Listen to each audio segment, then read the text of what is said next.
This course, American Democracy, has had two aspects that we have tried to combine rather than to separate. One aspect has been the interpretation, the historical interpretation of the American experience. Is your microphone on? Yes. And what makes the United States special? In what sense it is or is not exceptional. And the second aspect of the course, the second aspect of the course has been the exploration of alternative futures of American democracy, the transformations, in particular the structural or institutional transformations that have the best chance of realizing the promise of American democracy. I propose to begin today's class with an outline of the programmatic argument, the argument about this second aspect of the course, at least from my perspective, from the perspective of my interventions throughout the semester, in the hope that this outline might help shape our conversation and assist you in the writing of your papers. And then Cornell will speak about the same theme, will comment on this outline, and then we are going to invite your engagement in the second half of today's class, especially your engagement about general themes in the course, as opposed to particular problems or proposals. And then next week's class will be entirely reserved for that general discussion, and we hope that you will all come prepared with not just questions, but propositions to contribute to our discussion. Now, in outlining the programmatic aspect of the argument as I see it, I begin with three sets of preliminaries. So first, the programmatic argument has to be informed by an interpretation of the United States, of the American experience. And I defended here in the course a view of exceptionalism in the small rather than exceptionalism in the large. A series of characteristics that make the United States an outlier among the rich industrial democracies, especially the rich industrial democracies of the North Atlantic world. Some of these special features have to do with the social structure of the country, in particular the severity of its class structure and the constraints that that structure imposes on social mobility. The second set of characteristics has to do with the attempt in the United States throughout its history to embody a particular formula of the free society, and to claim or pretend that that formula is the necessary and superior form of freedom, a formula that is not just proposed as doctrine, but enacted by the organization of American politics and by the fiscal basis or the limitation of the fiscal basis of the state. And the third set of characteristics has to do with the ideal, with American ideals and in particular with the central ideal of self-construction. On the views that I've presented here, that ideal suffers from a twofold taint. One taint is its inadequate reckoning with the claims of solidarity, as if solidarity were something external to self-construction, to be realized after the fact, for example, through voluntary association. And the second large taint on the ideal of self-construction is what I have labeled here institutional idolatry. In a culture that is characterized by the experimentalist impulse in every department of social and economic life, the institutions are somehow exempted from the reach of experimentalism, to the detriment of American democracy and of its transformation. The second set of preliminaries has to do with the ideal. And the ideal can be described from different angles. I just mentioned it in its characteristic American form, the ideal of self-construction, which would have to be liberated from those two taints of institutional idolatry and of the relegation of solidarity to some external role. But we could also see the ideal direction of this argument from another standpoint. From the standpoint of a recovery and a reinvention of the conceptions that motivated the progressives and the liberals and the socialists of the 19th century. Their central ambition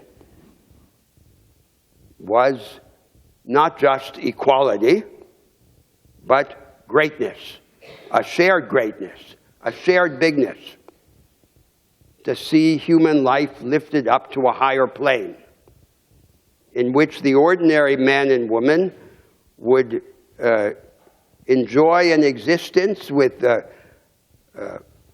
larger capabilities, greater intensity, and broader scope. And their central anxiety was that the advance of democracy in the world would result not in this shared bigness, but in the generalization of conformity, in a shared belittlement. And their method, the method by which they proposed to advance this ideal, was structural change. Change in the political and economic institutions of society. And each sect of the progressives was wedded to a dogmatic institutional blueprint. We have to have a larger, more capacious interpretation of greatness, not narrowly formed on the model of the aristocratic idea of self-possession. And although we must recognize the primacy of structural change, we can no longer bring ourselves to entrust our futures to dogmatic institutional blueprints as they did. And therefore, we confront a task without precedent in historical experience, which is to have structural ambitions without succumbing to a structural dogmatism. The third preliminary, then, has to do with a conception of the nature of a programmatic argument. A programmatic argument is not about blueprints.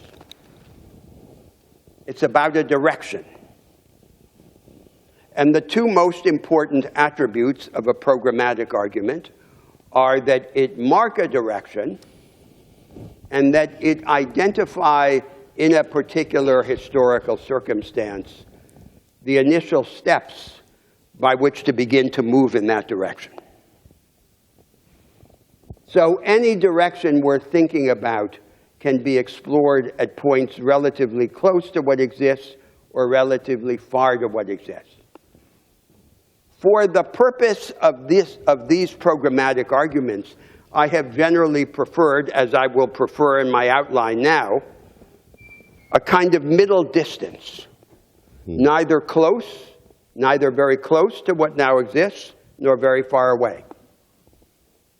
But the middle distance is what generally we avoid in the discourse of transformative politics, because at the middle distance, the proposals are likely to seem too remote to be feasible, but not remote enough to arouse enthusiasm. And therefore, the language of practical politics is at once prophetic and practical. Whereas in choosing this middle distance, I choose it for its advantage of conceptual clarity. At different moments then in the course of the semester, I have explored a direction,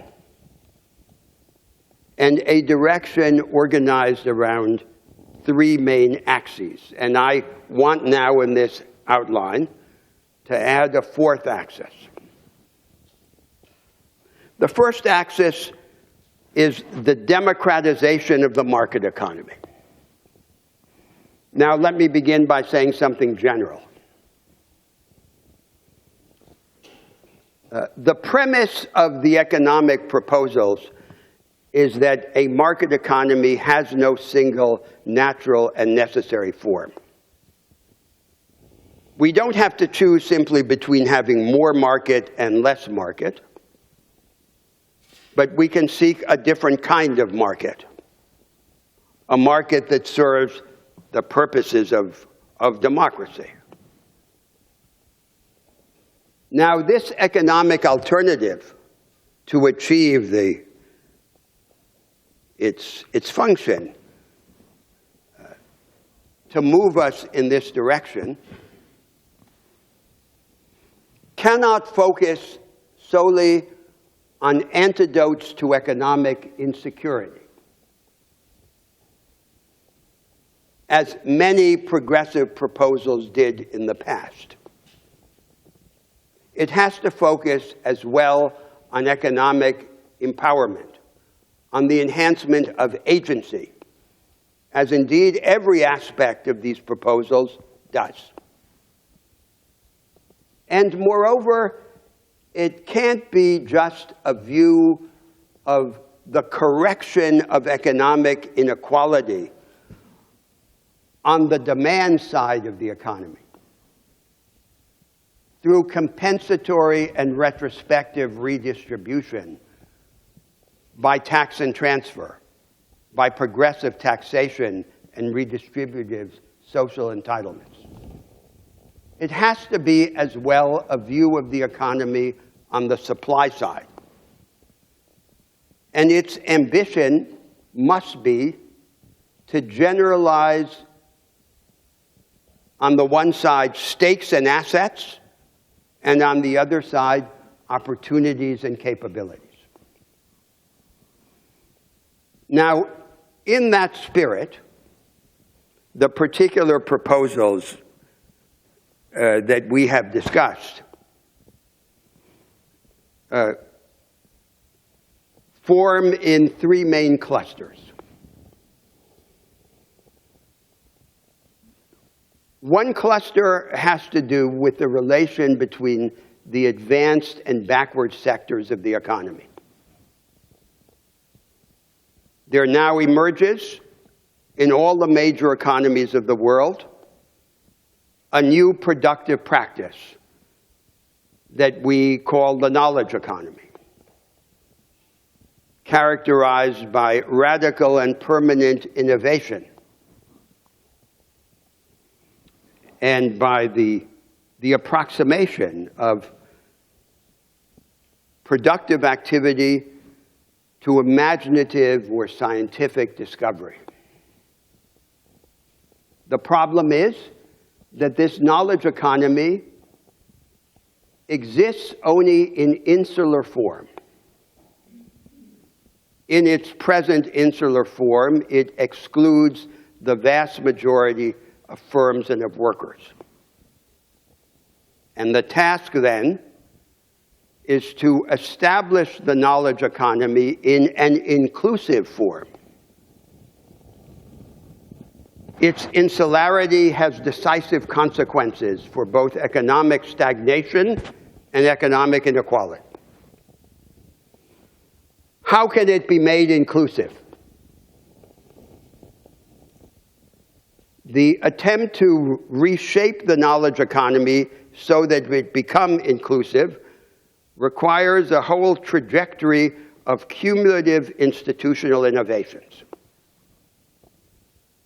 These innovations begin in the broadening of access and the coordination of access to capital, technology, advanced practice, and advanced knowledge.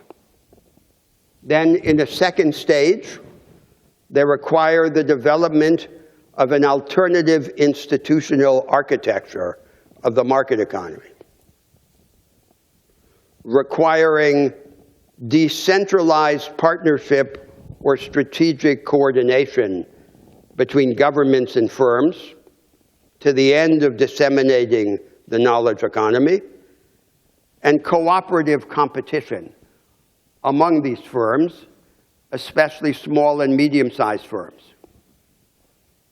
And in a third stage, further ahead, a renovation of the basic apparatus of private law, the development of alternative ways of organizing decentralized access to productive resources and opportunities, so that alternative regimes of property and contract would come to coexist experimentally within the same market order. Now, if we look further ahead, not to the adjacent possible, but to a more remote future, the better to understand the direction of such a transformation. We could say that it would aspire to two momentous changes, very closely connected to each other. The first such change has to do with the relation between people and machines. No human being should be condemned to do the work that can be done by a machine. The machine is to do everything that we have learned how to repeat, so that we can preserve our supreme resource, our time, for the not yet repeatable. And the second such change has to do with the character and legal status of free labor.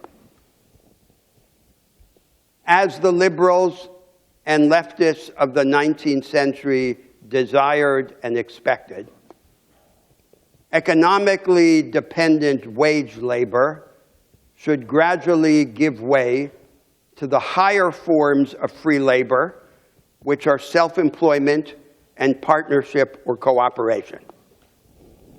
It cannot happen without a vast expansion in the legal devices of decentralized economic activity, the regimes of contract and of property. Now, the second axis of these proposals about alternatives has to do with education, and more generally, with the development of our imaginative capabilities. These changes require human beings with higher capabilities. They require a particular kind of education. It must be an education that accords priority to analytic and synthetic capabilities over the mastery of information. Because such capabilities cannot be acquired in a vacuum of content. It must deal with content.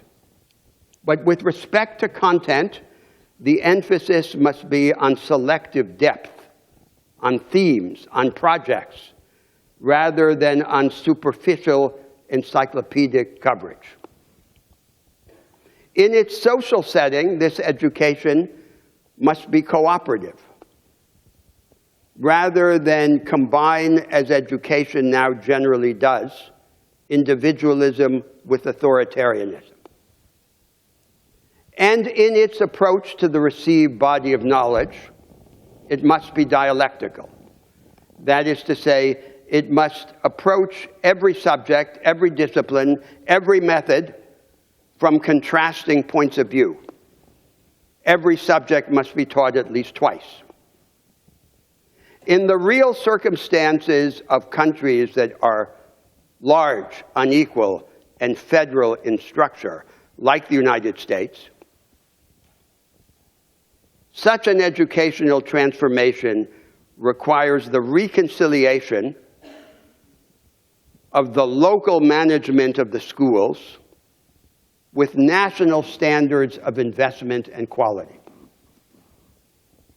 And therefore, mechanisms to redistribute resources and staff from richer places to poorer places, and procedures to intervene in failing local school systems, to take them over, to delegate their administration to independent professional authorities, to fix them and to return them fixed.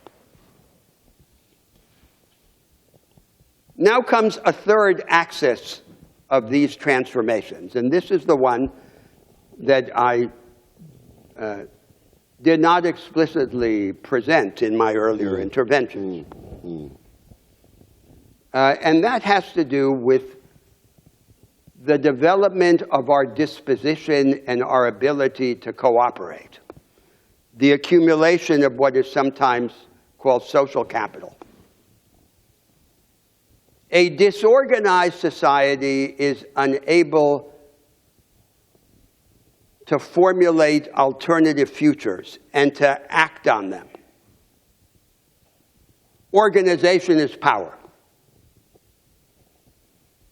Now, the disposition to cooperate is not just a brute fact about the culture of a society.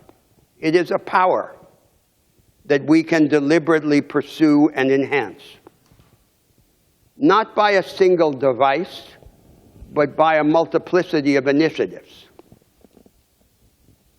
Among these initiatives might be the following. First, the cooperative character of education. Not that the school would preach cooperation, but that it would exemplify cooperation.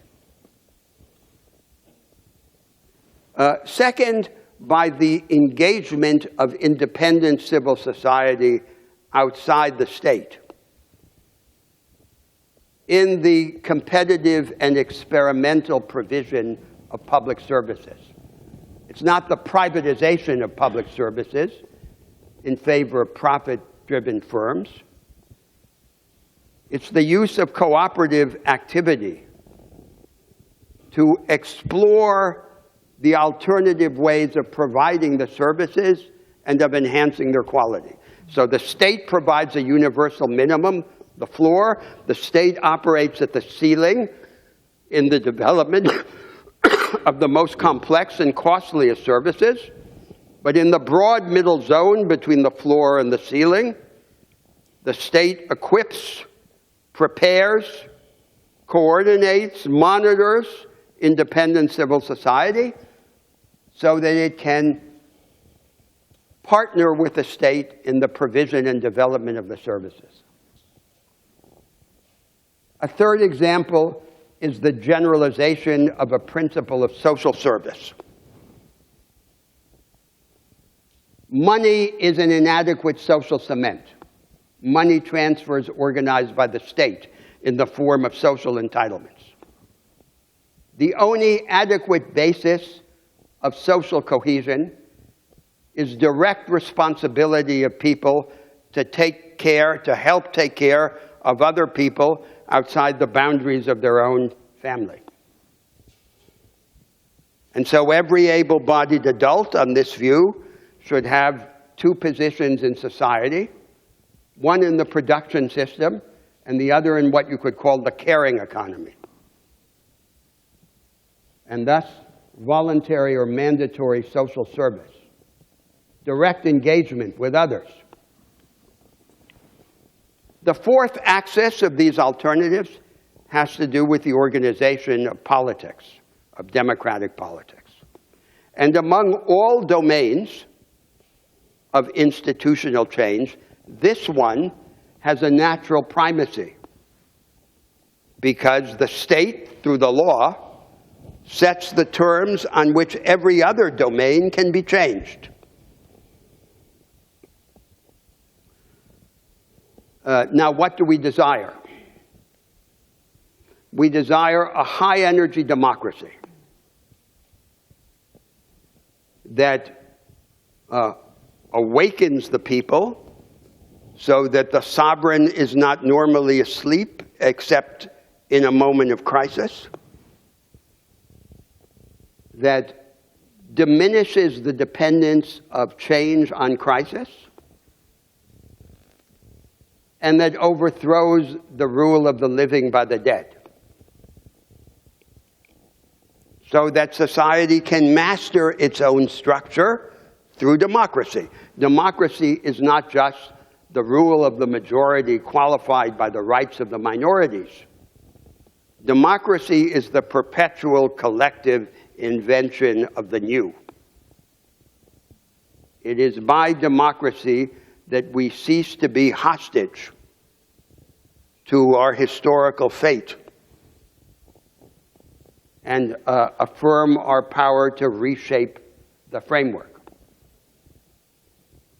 And on these views that I presented, there are then three crucial sets of institutional innovations that would move us in the direction of this ideal of high-energy democracy. The first set of institutional innovations has to do with the heightening of organized popular engagement in political life.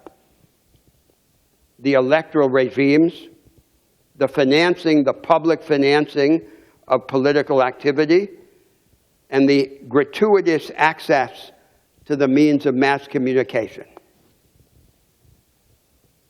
It is an elevation of the temperature of politics because only a high-temperature politics can be rich in structural content.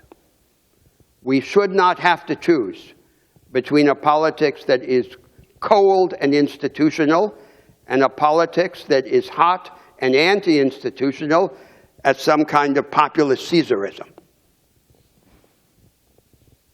The second set of innovations has to do with the hastening of the pace of politics.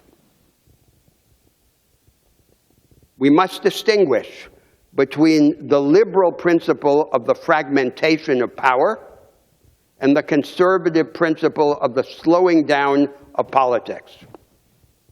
The doctrine of the separation of powers, as it is conventionally understood, embraces these two principles as if they were the same, or as if they were indissoluble. But on this view, what we should desire is to affirm the liberal principle, but to get rid of the conservative one. If there is an impasse, the impasse should be overcome. For example, by early elections or by comprehensive programmatic plebiscites. And of politics, we should say what a philosopher of science said of science, that its ambition is to make mistakes as quickly as possible. The third set of innovations has to do with the relation between strong central initiative and divergence. There is no simple inverse relation between decisive initiative at the center and divergence. We can tap the experimentalist potential of a federal regime so that we can have strong central initiative, but under certain conditions allow parts of the country to diverge from the predominant national solution and develop counter models of the national future. And this dialectic between decisive initiative at the center and tangible divergence at the periphery is another way of energizing democracy. Now, there's a simple outline of a program at this middle distance. And as I said at the outset, with the advantage of the scholastic advantage of conceptual clarity, but nothing that we would do in practical politics. In practical politics, we would focus on the initial steps, on the down payments, and on the prophetic vision of the future. The whole conception is at the same time a vindication and a criticism of the American ideals. So what it fixes on as its central inspiration is the enhancement of agency, of our power to act, to make ourselves bigger, to enjoy a shared bigness. Not bigness in the form of dominion of some over others, but greatness. Greatness is always the central idea in politics. And the struggle against inequality is subsidiary to the pursuit of greatness. The decisive question is, how will this greatness be shared? And the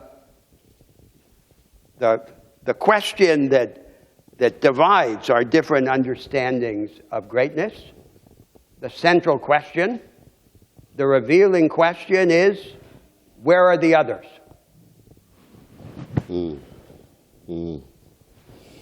Yeah, once again, powerful.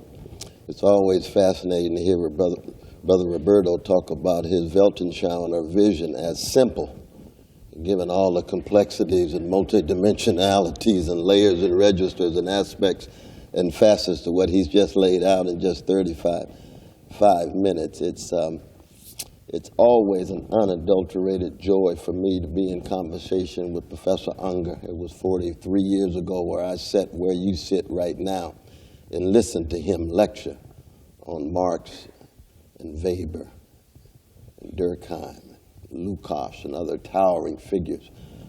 Professor Unger is one of the last of the great highbrow humanist intellectuals who was philosopher, social theorist, also organic intellectual, especially in his native Brazil, where he could very well be whispering in the ear daily of the next Brazilian president, given the crisis right now in Brazil.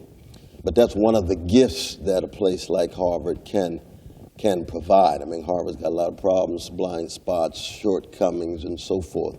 But at the same time, it also provides spaces for the Roberto Ungers and others to be able to be in conversation with the magnificent students who come through. We want to salute the parents of some of our students from Stanford, my dear fellow Harvardian brother, my dear sister from Westchester as well, and any other parents who are here. And I want to really salute one of the great figures in American theater, the founder of Foundry Theater. She has been exemplary in her work, in her enactments, both on stage as well as behind the stage. I'm talking about Melanie Joseph. Let's just give it up for Sister Melanie, because she it's a rare thing, and I say that precisely because it leads directly into what I want to reflect on as it relates to this programmatic dimension that Professor Unger put forward. He's highlighted primarily the economy. We could talk about the escalating wealth inequality. We could talk about the tremendous distance between the insular advanced sectors of the knowledge economy on the one hand, and the fact that so many other everyday workers are locked into the same routine that they've been locked into for many, many, many years. We could talk about the educational system and the two-tiered educational system that we all know about in inner cities, the decrepit schools, not enough resources, teachers not having the kind of support that they ought to have, the kids themselves not being prepared in the way that they should be, ... We can talk also about politics and the dysfunctionality of our system and the ways in which money fundamentally shapes the kinds of policies that are put forward. But discourse has always proceeded in a different way. And Brother Roberto and I, we talk about this every year because we say to ourselves, you know, what impact are we really having in teaching a course like this at Harvard in 2018?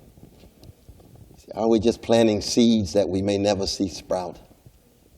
Are we simply having a good time? Because fun is irreducible. I'm from California. We have a good time. We have fun. And so that's irreducible. This is not a matter of some utilitarian calculus or some consequentialist form of reflecting on why you do things. But it's also true that we're trying to keep alive a highbrow humanist intellectual tradition. And that's why this class began in my lecture with Plato's Republic, with Thrasymachus, you might recall. And Thrasymachus said what?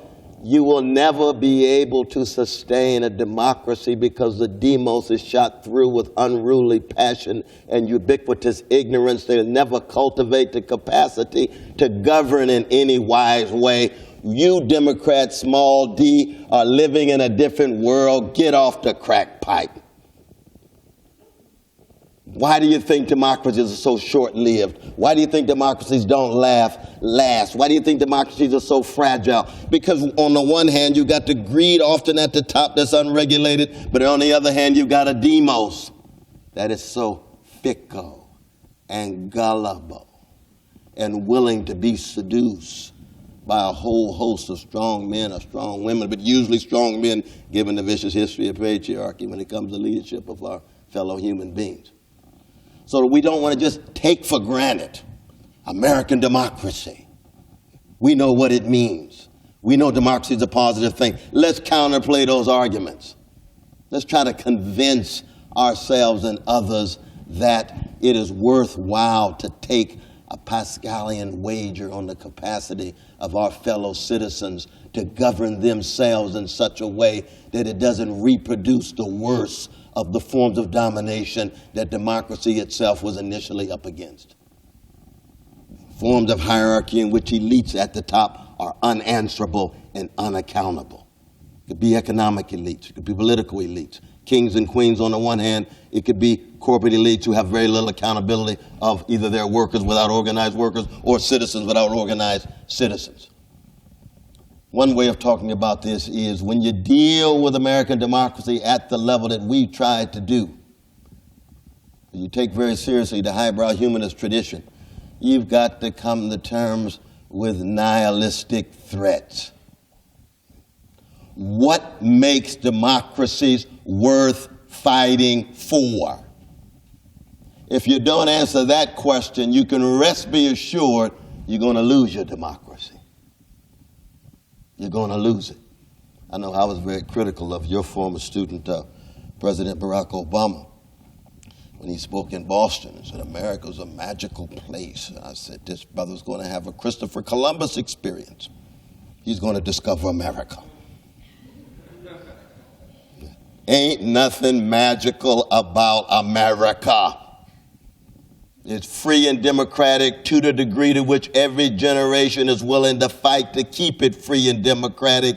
It can go neo-fascist like any other social experiment if its citizens no longer learn how to fight intellectually, morally, spiritually, civically, politically, economically.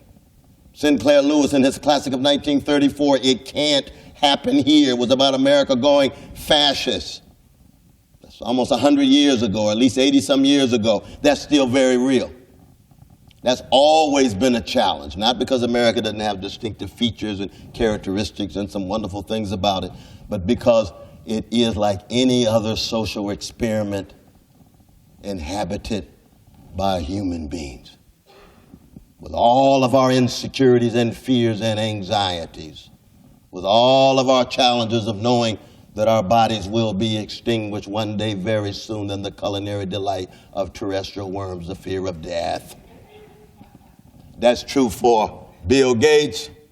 It's true for Sister Shaniqua in Roxbury. Human to the core.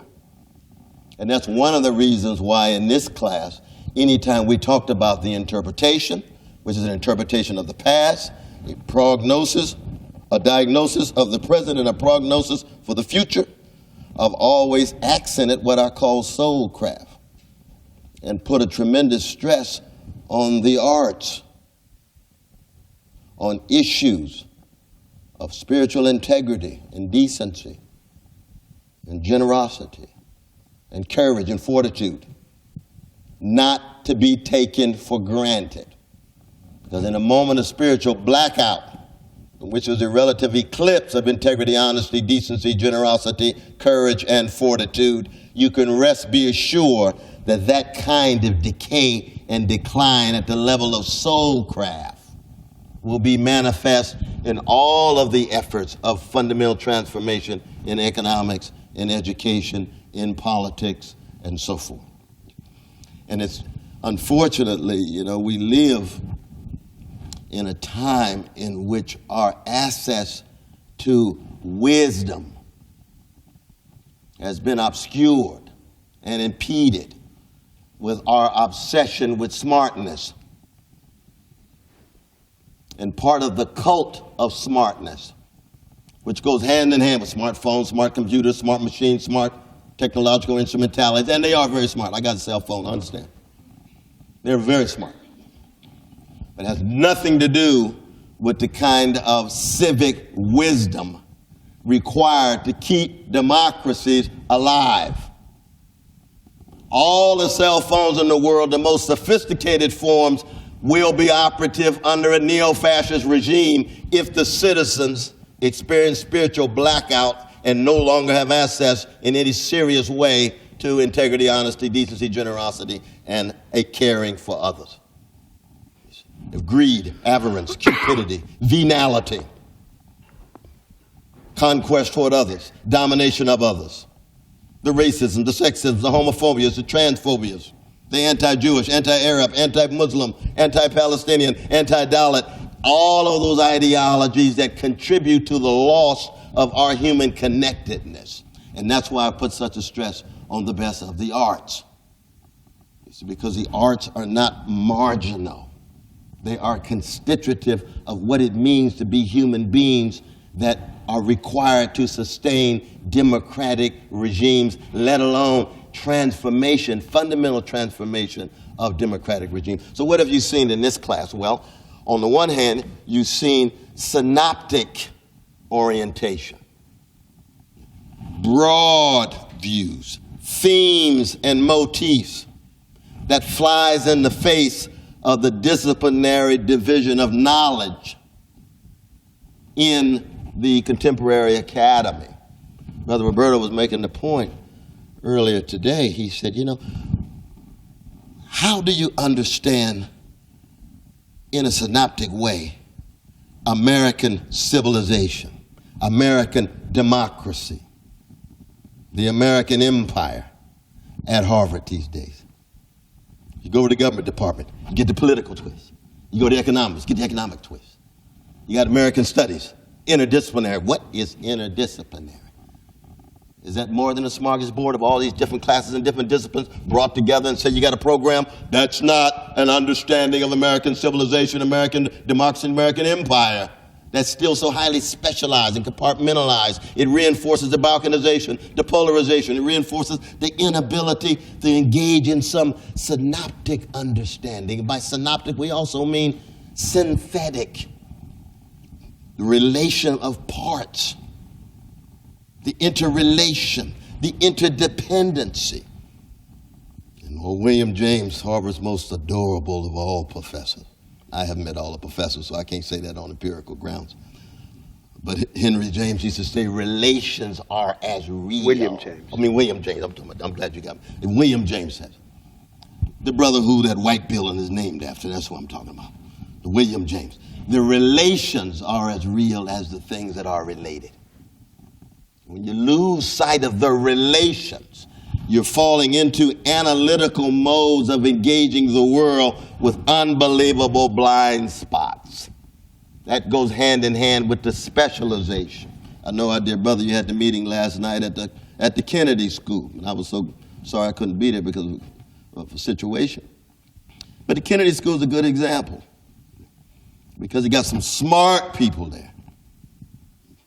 Many technocratic sensibilities, managerial aspirations. Kennedy, civic life, public life. What weight will the civic and public have vis-a-vis the technocratic and the managerial? And you can't talk about the public and the civic without an understanding of history. And history is precisely that messy kinds of stuff in which human beings wrestle, struggle, shudder, quiver, that don't fit well under technocratic models and managerial aspirations.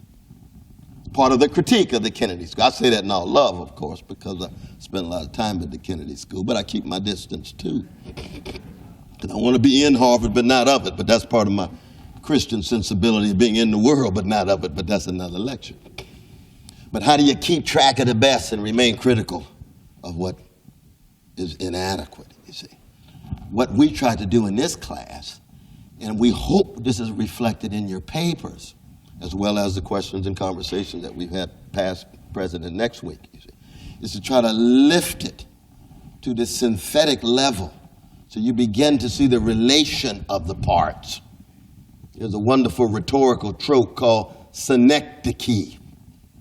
And we want a synecdochic imagination. Synecdoche is a trope that talks about wholes and the ways in which the sum of the parts are always less than the whole, because something else is still at work within that whole. And once you lose a sight of the whole, you find yourself falling into much more parochial, provincial, narrowly professional, narrowly specialized discourses. And each little discipline has its jargon. You have to be socialized into the jargon to show everybody how smart you are.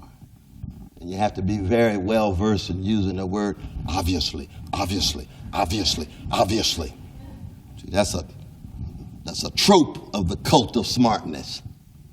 Because sometimes it's not obvious at all. It just makes you feel smart. It presupposes some things that need to be interrogated. It assumes some things that need to be scrutinized. It's not obvious at all. But it's a way of moving smoothly into a culture that socializes you in such a way that you feel affirmed and acknowledged and on the way to smartness, money, status, power, image, spectacle, the neoliberal soul craft of smartness and money. And then the last thing that I've accented in this class, and I'll bring this to a close, which is empire, the imperial dimension of American democracy. You can never talk about the past or present or future of American democracy without talking about its expansionist impulses. The fact that it's a nation among other nations. 13 colonies, a nation among indigenous peoples' nations. What happens to those indigenous people? Manifest destiny. Please don't deodorize the discourse. What is manifest destiny? You go from 13 states to 48. You're a nation among other nations. Imperial expansion, tremendous violence, coercion, force, subjugation, domination. Philippines, Guam, Cuba, Hawaii, 6 million people within a few years subsumed under U.S. aegis outside of the continent. In 2018, over 4,800 military units, over nearly 642 countries in U.S. special operations in 120 countries in imperial dimension. Or some people just call it foreign policy, okay.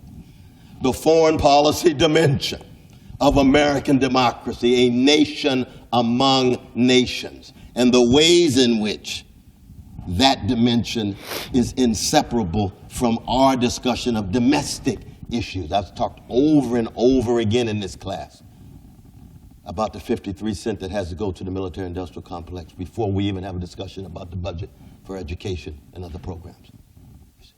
A given, uninterrogated in any serious way. Congress deferential, year in and year out. That goes hand in hand with our serious call for imagination at war. What does it mean to have an imagination at war? One always has an imagination at war in a catastrophic circumstance. We talked about FDR and the war mobilization of World War II that allowed for the fundamental overcoming of the Depression.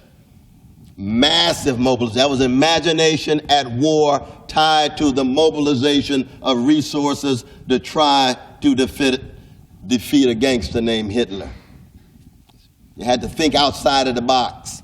All of a sudden, laissez-faire capitalist modes of thinking were shattered, called into question. Why? Because catastrophe does that. Because catastrophe will force you into alternative ways of imagining, organizing, mobilizing, of thinking concretely and abstractly about reforms and fundamental transformation. And for some people in the history of American democracy, it's been catastrophic for a long time. That's where Martin King comes from. We talked about that last week. Be enslaved under a U.S. Constitution, to be Jim and Jane Crowed under a U.S. Constitution was catastrophic. You had to have an imagination at war.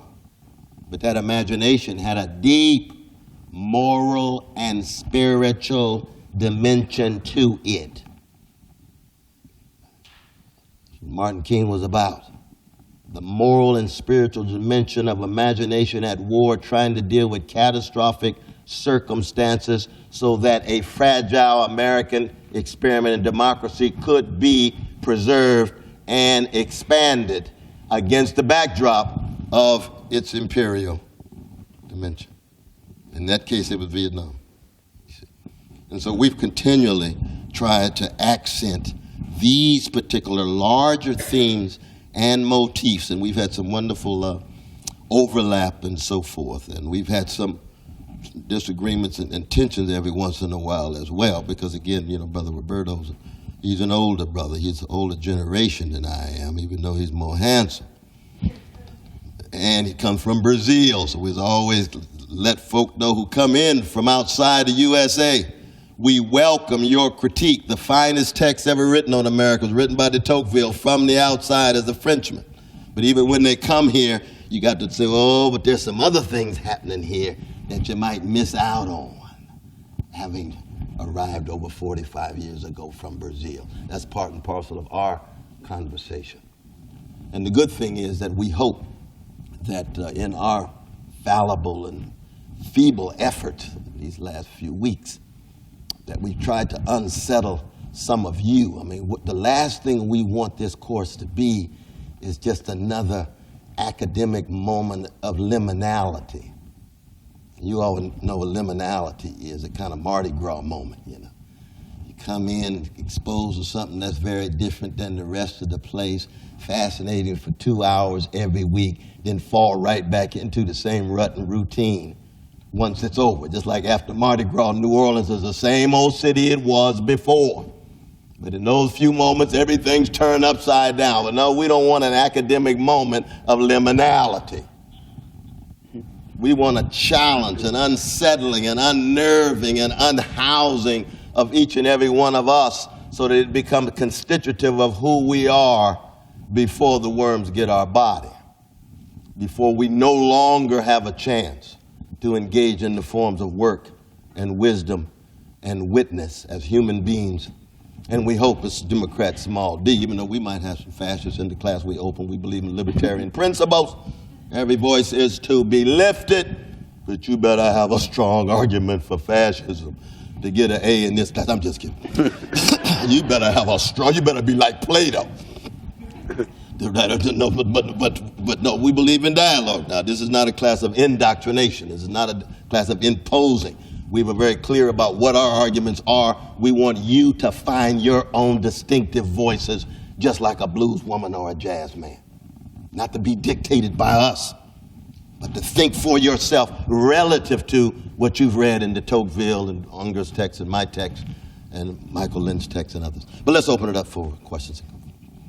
Yes, what this is.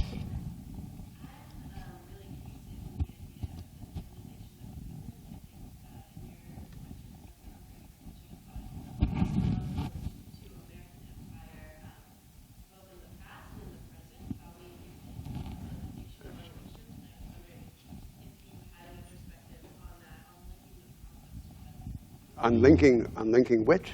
Divinization of the human and American empire, and also how we are a nation among nations. Was it divinization of the human? Yeah, so there's a conception of humanity, of human nature, that animates the programmatic arguments that I was outlining. And in that conception, a central aspect is this attribute of transcendence. So in what respect are we godlike? We are not godlike in the sense of omnipotence or omniscience. When we pretend to approach omnipotence or omniscience, we commit a perversion that is sometimes labeled Prometheanism. But the aspect in which we can become godlike is the aspect of transcendence. So, central idea of humanity is we are formed in context, in particular social and conceptual worlds. But we exceed those contexts. Those contexts never exhaust us. There is always more in us, in each of us individually, and in all of us collectively, the human race, than there is or ever can be in them. So they are finite in relation to us, and we are infinite in relation to them. And so on this view, we become more human, because this is a defining attribute of our humanity, by becoming more godlike. Now then, if I could just develop that one step more to avoid its misinterpretation as some kind of individualism or Prometheanism. The next step would be to say, our experience of being, of agency, rests on two sets of contradictions.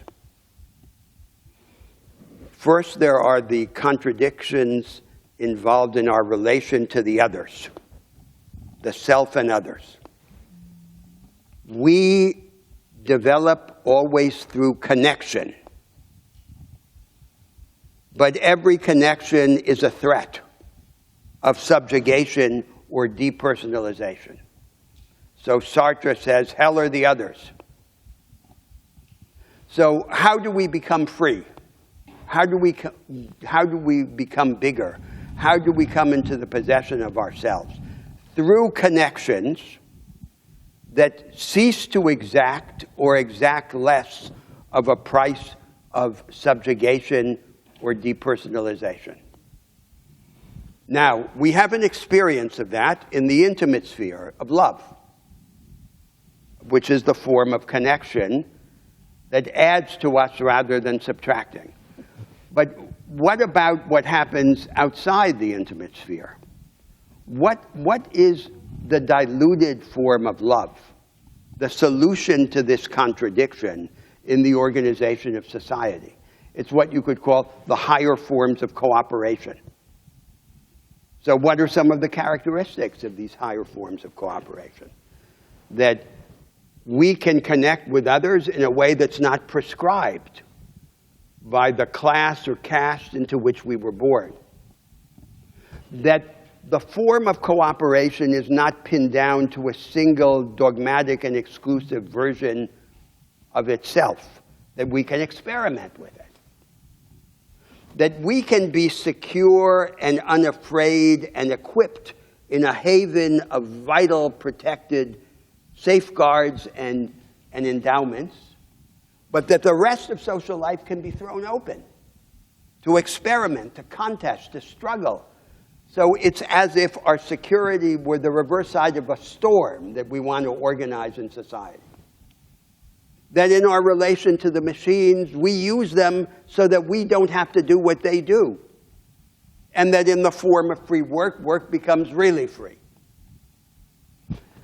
Now, then, the particular political and economic proposals that I just outlined are, in a sense, an interpretation in the tangible historical circumstance of these higher forms of cooperation.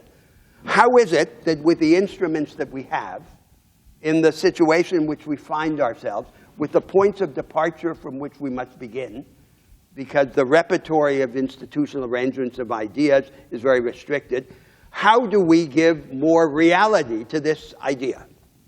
Now, there's a second set of contradictions, and those have to do with the relation between the human being and the structure, the social world. And the contradiction is this: to develop, to be free, to have more being, we have to engage in a particular world. But it seems that when we engage in a particular world, we may have to surrender to that world, to become its puppet. And then, to the extent that we have to choose between isolation and surrender, we are not free. To be free, we have to be able to be insiders and outsiders at the same time. To be in the world without being of it, in that world without being of it. And that then leads to another interpretation. In what forms of economic and political life can we engage without surrendering? And that's another interpretation of all of these political and economic proposals that I just outlined. So viewed from this angle, they are, as it were, the unpacking of this idea of our transcendence.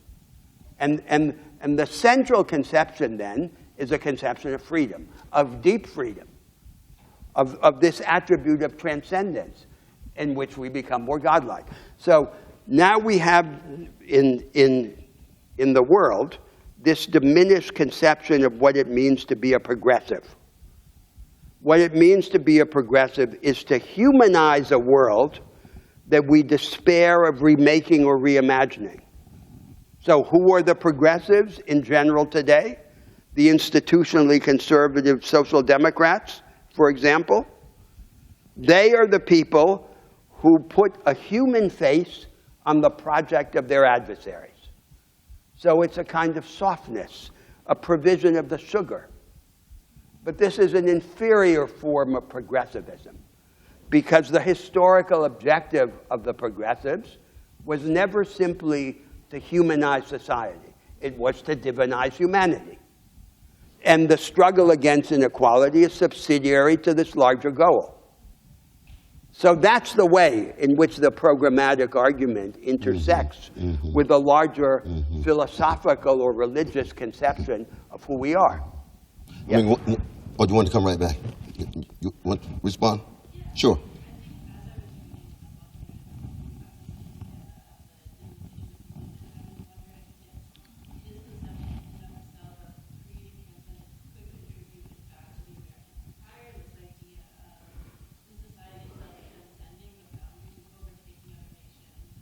So there's this problem, right? When one nation believes that it embodies the definitive formula of this freedom.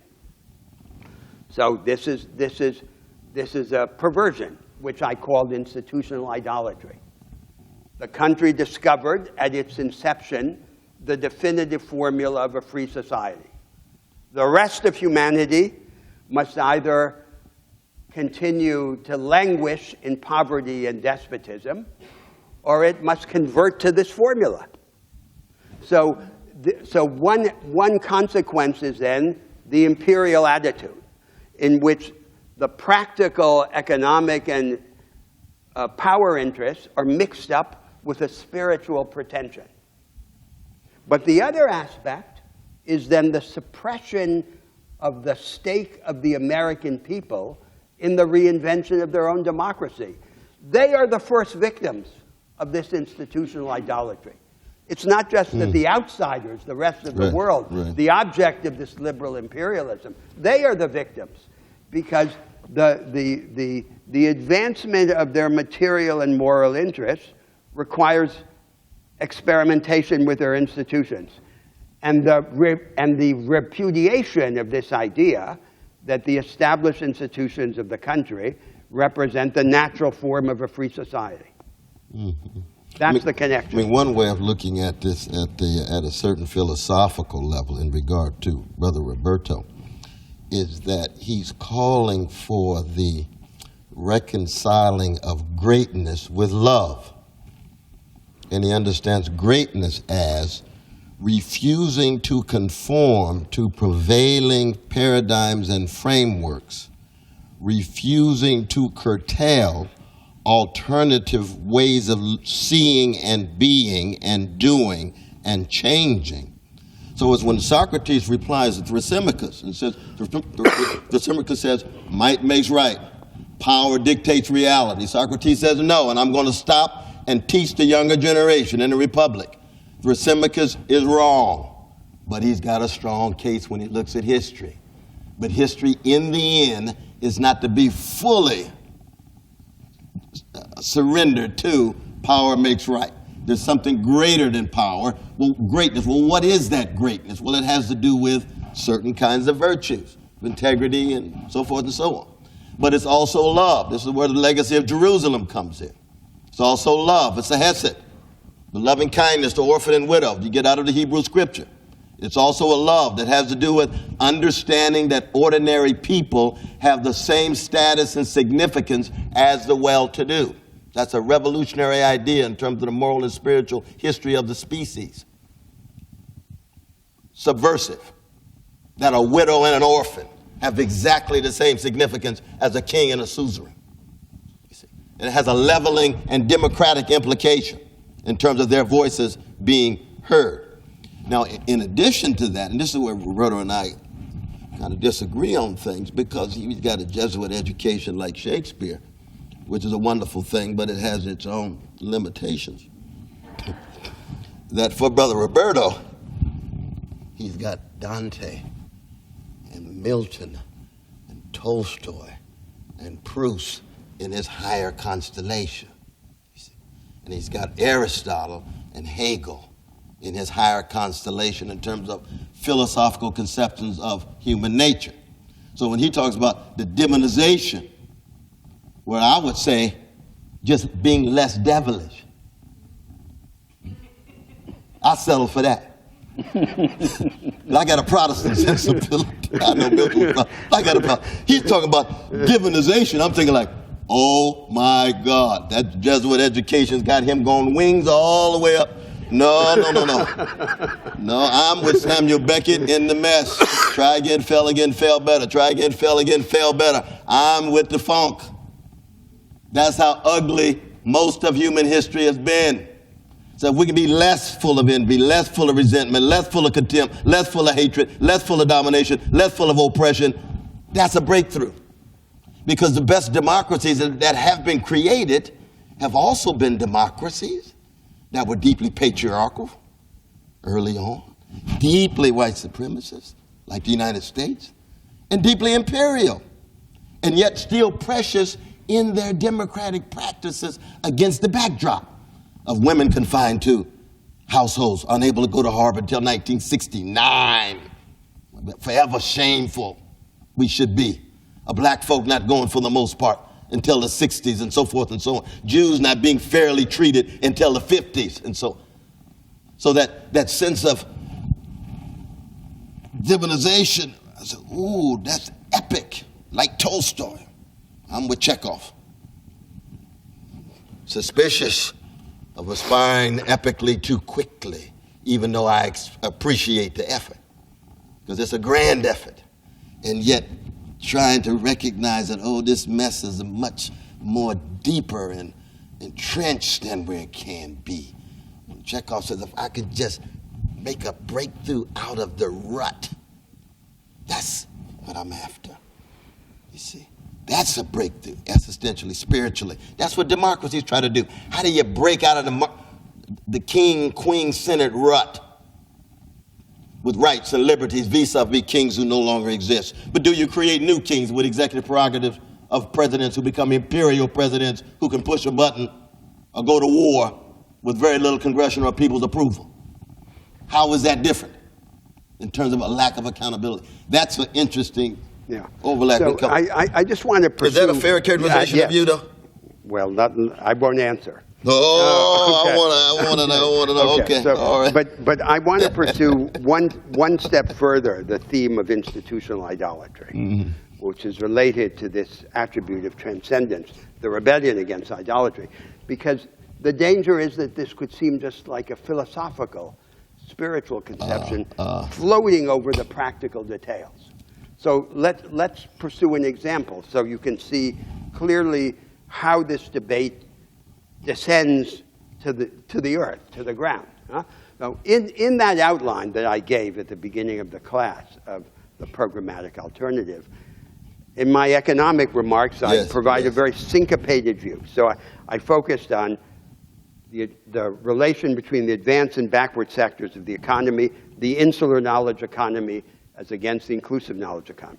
There are two other large themes, economic themes, that have to go together with that one. One of them is the relation of capital to labor. Now in these economies, an increasing proportion of the labor force is consigned to precarious, radically insecure employment. We need a legal regime to rescue them from precarious employment because the advancement of this inclusive knowledge economy cannot take place against the background of radical economic insecurity. But now there's another theme, which is the relation of finance to the real economy. And that's the example that I wanted to give of the problem of institutional idolatry. So under the existing arrangements of the market economy, in all the advanced economies of the world, the production system is largely self-financed on the basis of the retained and reinvested earnings of private firms. And finance, external finance outside the firms, has only an oblique or episodic relation to the productive agenda of society. And so the situation is that in good times, finance is largely indifferent to the real economy, and in bad times, it's destructive. Financial instability contaminates the real economy. Now, the conventional way of thinking is this, and it exemplifies institutional idolatry. If there is a problem in the operation of the capital markets, it must be because there is some localized defect in competition or in symmetry of information. And then there has to be a regulatory response, a localized regulatory response to the localized market flaw. What that way of thinking excludes is what is in fact the case, that different economic institutions can either tighten or loosen the relation of finance to the real economy and to the productive agenda of society. The looser the relation, the more dangerous and the less useful finance is. And the best way to make it less dangerous is to make it more useful. Now, we know from episodes in American history that there have been institutional innovations that changed the relation of finance to the real economy. I gave the example of what happened in the presidency of Andrew Jackson. The National Bank was dissolved, and the Americans went on to build the most decentralized banking network that had ever existed in the world, at the service of the local producer. That's an example of institutional innovation in the service of the real economy. So then the idea is the market has no single natural and necessary form. We don't have to choose just between regulating the market, we don't have to limit ourselves to regulating the market and attenuating the inequalities generated in the market through retrospective tax and transfer. We can do something more important, which is to change the arrangements that define what the market is and how it operates. And in that way, we can influence the primary or original distribution of economic advantage. And we can change all the major features of the economic order, such as the relation of finance to the real economy. Now, when we act in that spirit, we are defying institutional idolatry. We are refusing to naturalize the existing structure. And that example, with respect to finance, is then, on this view, what would have to be done in spades in every department of national life. So in every department of national life, we would have to take on the structure. And we would have to imagine structural change, not as the ideologies of the 20th century did, as these big systems that are changed all of a sudden or as a whole, capitalism or socialism. That's not what structural change is. Structural change, when it's real, is almost always fragmentary. And so we can imagine a form of transformation that is piecemeal, stepwise, gradual, but nevertheless has the potential to be revolutionary in its outcome if it persists in a certain direction. Other questions? Yes.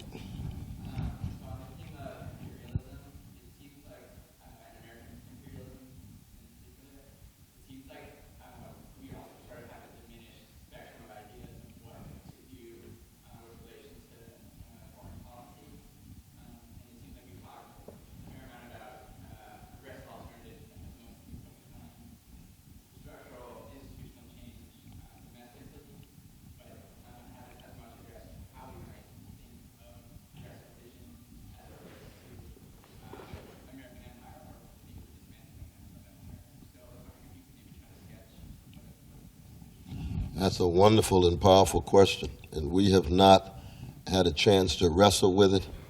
And unfortunately, we haven't had enough scholars to think seriously about it. We're just reaching the point right now, the legacy of William Appleton Williams and a few others who talked about American empire in the 1950s, right after World War II, and it was clear that the European empires were dissolving. And you had two left. You had the Soviet Empire with all of its repression and regimentation, and you had the U.S. Empire, who had both come together to defeat Hitler, of course. But those would be the two major entities. It took a long time for American scholars to even reach the conclusion that we were anything like an empire. We're just a world hegemon. We're just the most influential government in the world, influential power in the world, and so forth and so on, you see. But now, where you got China, in the BRIC country, you got very different configuration. And I don't know anybody who has an answer to that question. Alfred McCoy has tried to in his recent book, In the Shadows of the American Century, because on the one hand, it's very clear. I think we talked about this a little bit in the class when I talked about the Chinese and others attempting to fill voids in profoundly anti-democratic ways, oftentimes authoritarian ways, and so forth and so on, you see. And what happens if a fundamental transformation of the U.S. empire is such that it also results in the expansion of the Chinese empire, not just financially, but militarily, and so forth and so on, you see. Those are the kind of questions that have to be taken very, very seriously. I just think we need to be at the level of intellectual integrity and honesty and moral consistency, critical of any of the anti-democratic aspects of any empire, be it Chinese, be it USA or any other, you see. But we don't have an answer. I don't have an answer to that question right now, especially given the fact that things are in such flux and given the fact that... So I think that the problem you raise has to be disaggregated into pieces, but so that we can deal with it successfully. So, but the point of departure would be the idea that a great democracy, such as the United States, has an interest in a world of democracies in which different peoples can experiment with the form of a free society and its economic and political institutions. The American people must experiment with their institutions, and they will be better able to experiment if there are other experiments going on around the world. Now, that's not just an abstract proposition, because that then takes us to debates about each domain. For example, the world trade regime. So the form of globalization that has been organized under the aegis of the WTO treaties, and now the mega regional trade pacts, like the Transatlantic Partnership and the Trans-Pacific Partnership, are characterized by what you could call an institutional maximalism. So they want to impose on all the participants in the trading regime adherence not just to the market economy in general, but to a very particular version of the market economy.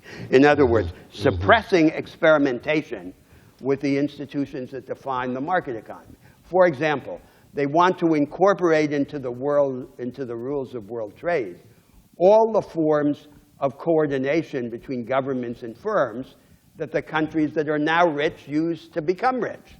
And they want to outlaw those forms of partnership under the label subsidies. Similarly, they want to incorporate into the rules of world trade the intellectual property regime developed at the end of the 19th century that leaves many of the technological innovations of greatest interest to humanity in the control of a handful of multinational businesses. So what we should desire would be an institutional minimalism. And we know that it's possible because it characterized the regime that preceded the WTO, which was the regime of the GATT, of the General Agreement on Tariffs and Trade. The maximum of institutional experimentation, of freedom to experiment with the arrangements of the market economy that is compatible with the opening of the world economy. In that way, we don't create a situation in which the friends of diversity are required to become the enemies of openness. And we put diversity on the side of openness. That's an example. And you would take every area of international life and re-examine it from that perspective. Now, there's an opportunity, as we said in an earlier moment in the course, there's a historical opportunity right now, because this is the first time since the Second World War that the United States has no plan for the world. So that there's a vacuum. That in some sense, the relation of the United States to the rest of the world has been put up for grabs to a greater extent than it was before, to a greater extent than it had under the aegis of the previous liberal imperialism with its plan for the world. The institutional design that emerged from the Second World War, the Bretton Woods system, the United Nations system, the military alliances of the United States, and so forth. It's not that that has been disassembled, but that it's in a state of relative suspension and retreat, which creates an opportunity to reshape both the national project and the foreign project. But then the progressives have to have a program. They have to be able to seize this opportunity, and that's the problem. The problem is not that there's a plutocratic populism that suppresses the progressive project. The problem is that that the progressives are unready to seize the opportunity provided by the fragility of the project that is in power. And that's another provocation to our argument in the course. Other questions? But I'm looking for a sister. I'm looking for a woman. We've had two brothers. All right. Yes. I would suggest the Sustainable Development Goals are part of progressive foreign policy. That's a different order of traditional nation-state-centric expression of traditional power. My question is about the formation of inclusive societies and the sad history developing of this democracy, as you mentioned, manifestity and others. So do you think it's possible to have successful experimentation and invention of inclusive economic strategies for the future if we don't go through some constant rebirthing of the nation to address the founding tragedies? To address? The founding tragedy. The genocide, the slavery, that the Constitution that excluded not just part of history, but the fundamental core formation of it. Well, I think one thing to acknowledge is that it's hard to conceive of any nation state in the modern world that's not founded in part on some kind of barbarism. The United States is not alone in that regard. If you have a culture that's addicted to innocence and doesn't want to tell the truth about its violence and views itself as city on the hill having nothing to do with forms of barbarism as opposed to other nation states, then you got some growing up to do among the citizenry, and you got some truth-telling to engage in. But nearly every nation state we know is involved in some certain kind of barbarism. So then the question becomes, well, if you're serious about, or if you want to be truthful about your will to truth, that's what criticism is. That's what democratic sensibilities are. To be open to, when Roberto talks about experimentation, he's talking about self-examination, he's talking about self-scrutiny, self-interrogation. And that's part and parcel of what a cultural conversation is about. That's what we talk about Melville, that's what Eugene O'Neill, Lorraine Hansberry, and the artists provide crucial voices for us to be honest about ourselves, past and present. Faulkner, Muriel Rukeyser, all of those towering artists, the Dylans and the Sam Cookes, so that their voices become not just marginalized as entertainment, but also part and parcel of how we reach a certain kind of quest for spiritual and moral greatness, which is maturity, as opposed to denial, avoidance, and acting as if our hands were clean as opposed to being dirty. That's the beginning of it. But your first part of your question, I do think, too, there's been some talk about sustainability. There's been some serious talk about what an international order could look like at the ideal level, connecting both questions here, but no fully substantive program that Roberto's calling for. Absolutely. But other questions? Yes, go ahead. Oh, right, we left that dangling, didn't we? We sure did, yeah. See, part of it is that the history of Marxism and communism in popular culture and in the mainstream mind tends to be primarily Marx, Lenin, Stalin, Mao, and so forth. And those are dominant figures in the communist movement, many of them linked to some indescribable barbarisms and atrocities and so forth. But there was a movement of council communists, of Pannekoek and Gorder, who called for Soviets without Bolsheviks. They were crushed in Kronstadt by Lenin and Stalin. Where the Soviets were workers' councils, the Bolsheviks was the Communist Party. And the workers' councils were democratic forms of self-organization at the workplace that did not want to be dictated by the professional revolutionaries, the experts who knew about history and politics. They were Democrats, small d, within the context of the communist movement. They were pushed out, they were pushed to the margins. When it came to the States, we had the American Workers' Party that lasted a few months. It was founded by one of the great freedom fighters named A.G. Muste, M-U-S-T-E, who was very influential for people like Bayard Rustin and Martin King early on. We talked about Norman Thomas, and Norman Thomas as the head of the U.S. socialist. He's pink rather than red, right? He's a socialist rather than a communist.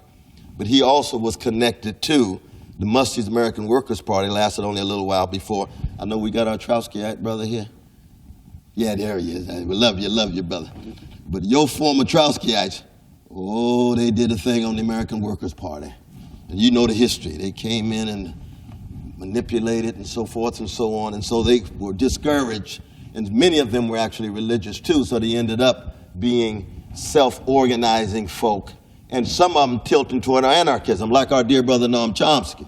See, when Noam Chomsky says he's an anarchist, what he's really saying is he is one with autonomous workers' organizations that are suspicious of any parties, communist parties, revolutionary parties, Trotsky, whatever it is. You see. And anarchists do not believe in professional revolutionaries. They believe in communes of workers' organizations. And that has democratic sensibilities. You can get this in Democratic Vistas of Whitman in his text of 1871. I want workers organizing themselves without the help from all these so-and-so.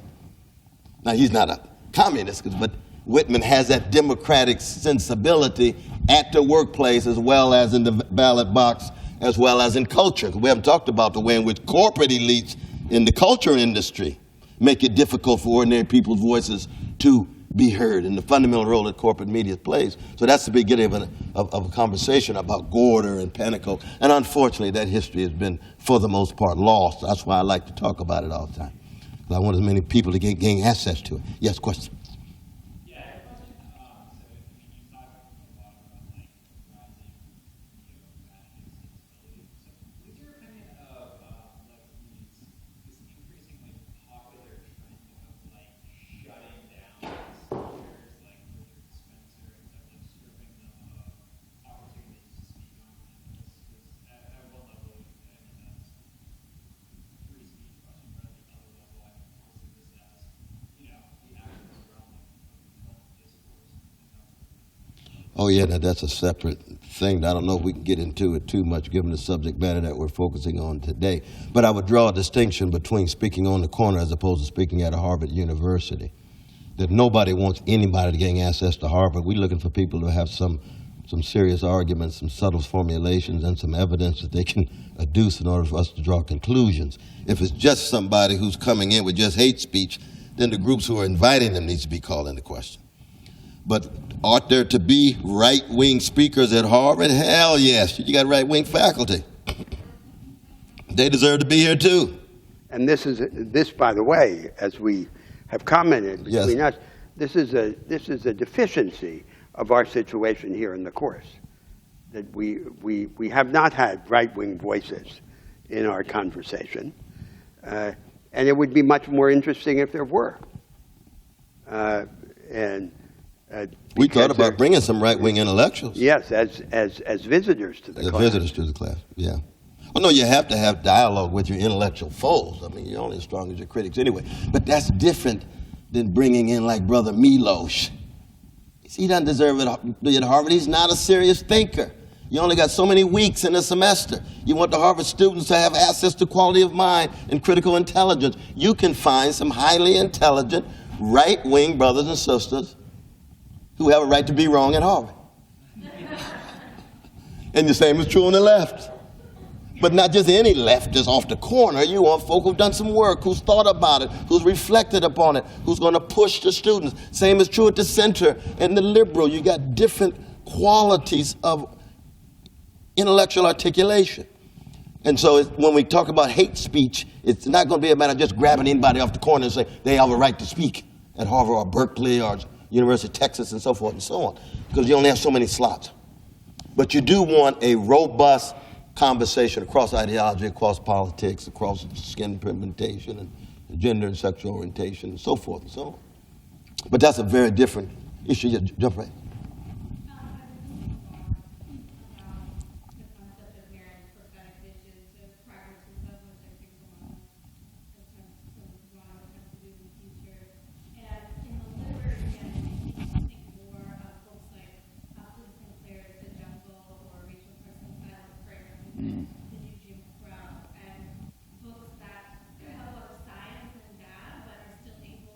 That's right. democratic and the people that are able to consume that.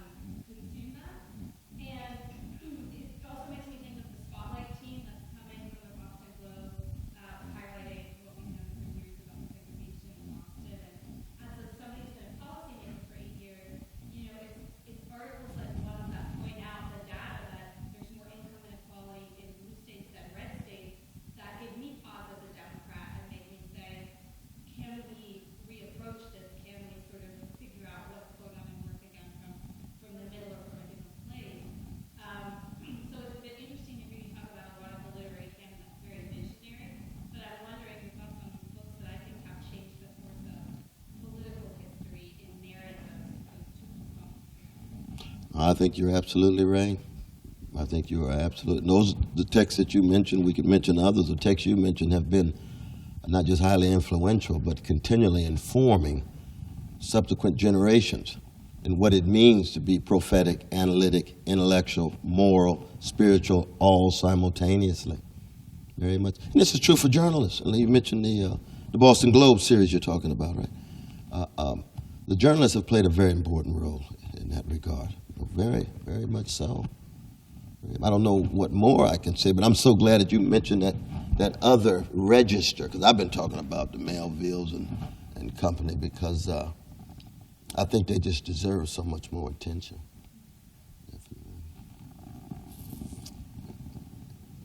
Am I overlooking somebody over here?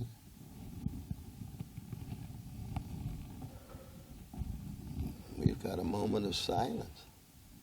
Oh, there's our brother. Go right ahead. One thing that I'm concerned about is the way technology is moving. When you said correctly that no human should do a job that a machine can do, but we live in a world where the machines are owned by the owners of capital. And what if there aren't enough jobs a machine can't do to satisfy the number of jobs we need? And we've just been seeing Facebook and Cambridge Analytica what the impact on democracy if we have enormously concentrated. What Facebook did, they may not have intended to people, but what they did to people. And how do we deal with the concentrating effect of technology to be effective? And Rob Zuckerberg may have sat right next to us not that many years ago. How do we deal with the effects of the way technology concentrates power? So there are two different sets of problems implicit in that. So there are the issues of accountability, of power, of voice in the organization of the economy. So it came up in an earlier discussion. The particular problem of the big platform companies. So remember, the issue is this. There's now a discussion in the United States about breaking them up through the revision or radicalization of the antitrust laws. The problem with breaking them up is that much of their social and economic value lies in their inclusiveness.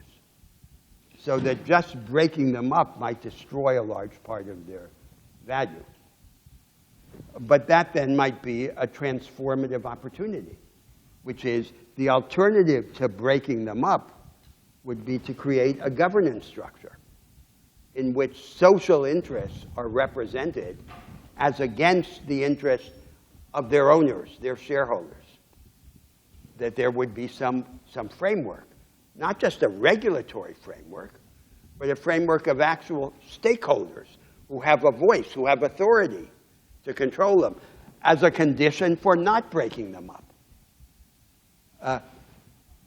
On the other hand, the other aspect of the question that you raise has to do, once again, with the insularity or inclusiveness of the knowledge economy.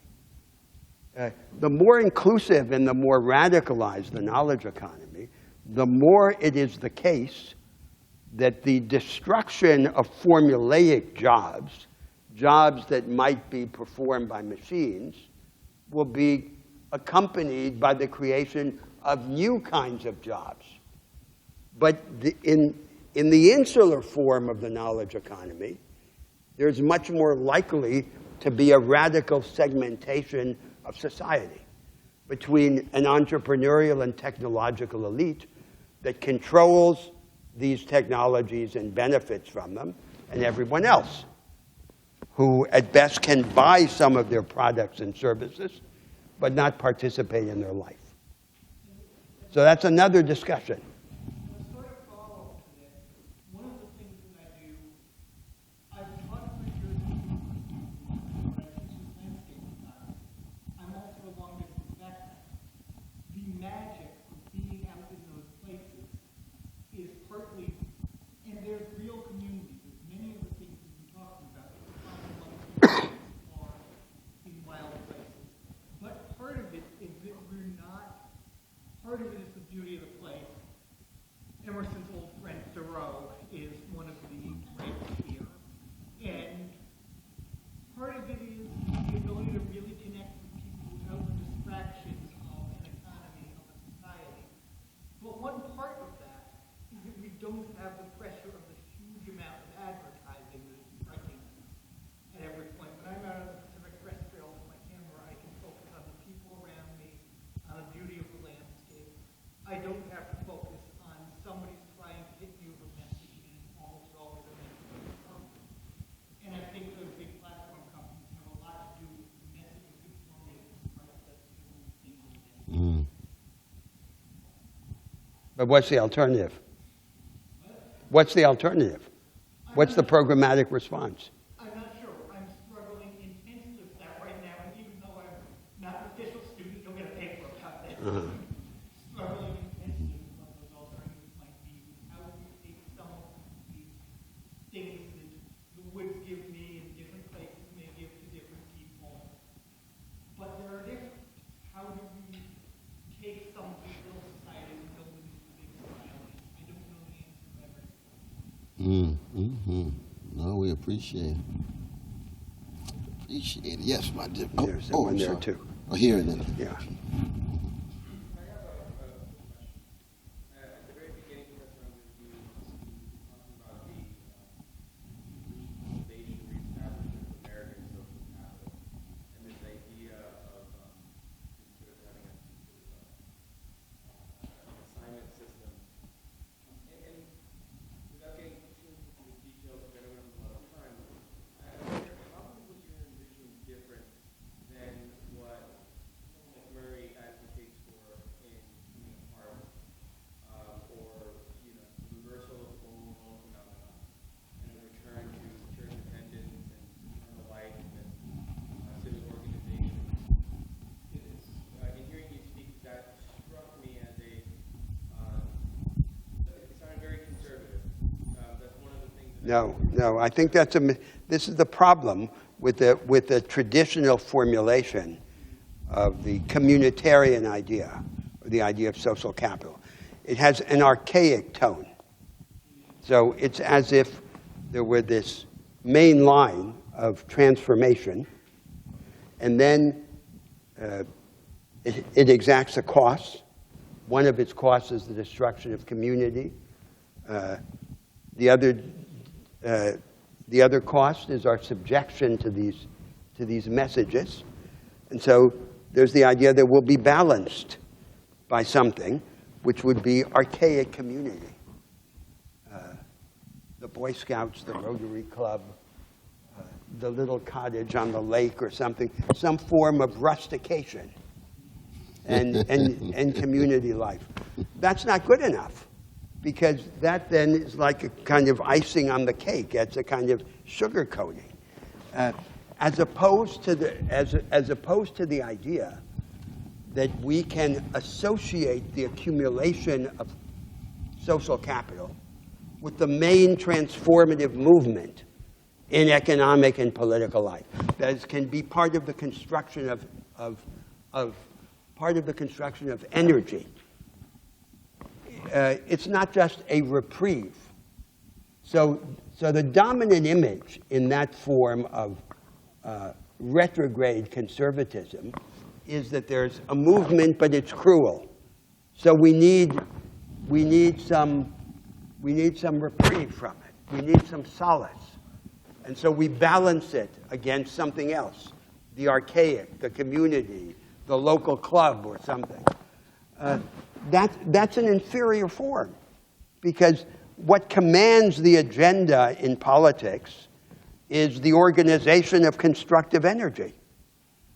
And then all we're saying, once again, is that we can humanize it. We can make it less savage by creating this counterweight to it. That wasn't my idea. My idea was that through a series of initiatives, such as the way in which we organize education, the way in which we organize the provision of public services, the way in which we organize a principle of social service that is an extension of military service, we can change the character of the society in its central institutions, not just in these peripheral anomalies or sugar coatings or humanizations. So it's a different direction. What it has in common is the recognition of the importance of connection, of social capital, but by a completely different means. And instead of being past-oriented, it's future-oriented. And it requires the creation of new instruments as opposed to the reliance on the inherited instruments.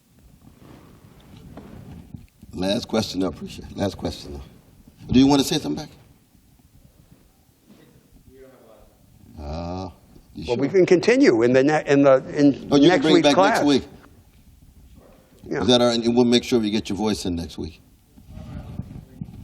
But we're going to end with this, dear brother, right here. I want to build up on what he was saying. And ask about, so we talked about a number of different sets of relationships in this course, right? I mean, changing the ways that we relate to each other as people, the ways that we relate to employment and employers, the ways that we relate to our nations. And I'm curious to hear your thoughts on our relationship to the earth and what that means for our humanity. It seems to me that part of the kind of economy that's been built up, which is like an economy of consumer products that we don't really need, but we're so obsessed with them, is that, and the economy in that, you know, we go to Walmart to get the things that we depend on.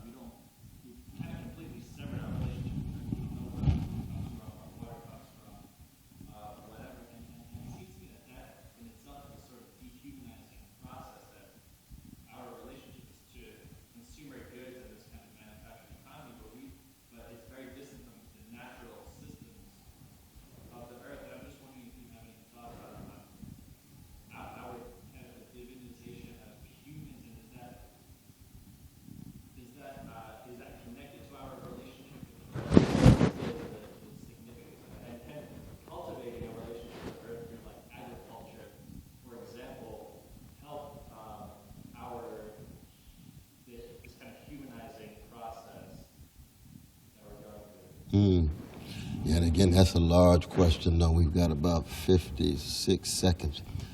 I would put forward this general principle that it's a very different attitude toward nature to look at it as something to be dominated, manipulated, and squeezed out for human needs, as opposed to a thou. It is manipulation. A thou is a cooperation. One is because human beings are part of nature. We are animals. Very, very fascinating and wretched animals with unbelievable language and creativity, but also unbelievable capacity for evil and so forth. So when we talk about nature, it's not like it's somewhere over here. We're talking about ourselves as part of these networks of organisms, of which we are organisms, and we would be cooperative as opposed to simply dominating and manipulative. And yet, I don't think that necessarily results in having that different kind of experience that's going to a store as opposed to going to the sources and the natural systems and so forth. I think from the very beginning, human beings have had to mediate their relation with nature in a variety of different ways. So by nature, you mean presumably not just nature in general, but nature of the planet. Because after all, nature is not just Mother Nature. Nature is the destroyer. Nature is violent. Everything in the universe is changing. Changing, transforming. So there's a fundamental ambivalence. There are two opposite ways in which the relation to nature could help us destabilize society. One is we enter into nature as it exists around us, which is the image you were evoking. We have a relation which is pre-social, pre-political, and it helps us gain distance from society. And then we seek refuge in nature.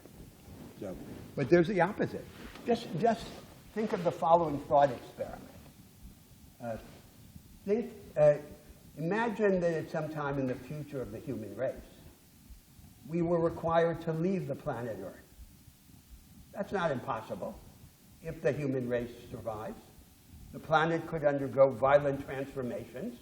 It could at some point become uninhabitable. And then we would be required to leave and find somewhere else in the solar system or in the universe to live. Now, would that be bad for our humanity, or would it be good for our humanity? Well, I don't want to answer that question.